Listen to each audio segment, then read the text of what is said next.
Bhojpuri industry से एक बहुत बड़ी खबर निकल करके आ रही है। जैसा कि भोजपुरी में जो अश्लीलता जैसी गंदगी फैली हुई है उसको ख़त्म करने के लिए हमारे सुपरस्टार यानी कि मेगा स्टार रवि किशन जी ने एक बहुत बड़ा कदम उठाया है और कहा है कि इस भोजपुरी में जो गंदगी फैली हुई है इसकी वजह से बच्चों में बहुत बुरा प्रभाव पड़ता जा रहा है। इस अश्लीलता जैसी बीमारी को खत्म करने के लिए रवि किशन जी ने बिहार के मुख्यमंत्री नीतीश कुमार जी को चिट्ठी लिखी है और साथ ही एक चिट्ठी उत्तर प्रदेश के मुख्यमंत्री योगी आदित्यनाथ जी को लिखा है और साफ साफ उस चिट्ठी में लिखा है कि भोजपुरी में जो अश्लीलता जैसी बीमारी फैली हुई है इसको जड़ से खत्म करने के लिए एक कड़ा और कठोर कानून लगाया जाए, जिससे कि भोजपुरी में सिंगर अश्लील गाना गाने से पहले 100 बार सोचे।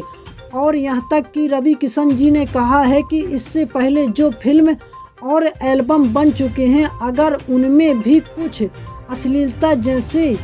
देखने को मिलता है तो उनको भी डिलीट करवाया जाए। ये रवि किशन जी का बहुत बड़ा फैसला निकल करके आया है। आप लोग देख सकते हैं, आपके मोबाइल स्क्रीन पर एक खबर चल रही है। अगर जो आप इस खबर से सहमत है तो कमेंट करके ज़रूर बताएं और वीडियो को लाइक करें और हमारे चैनल को सब्सक्राइब करके बेल आइकन की घंटी को ज़रूर दबा लें।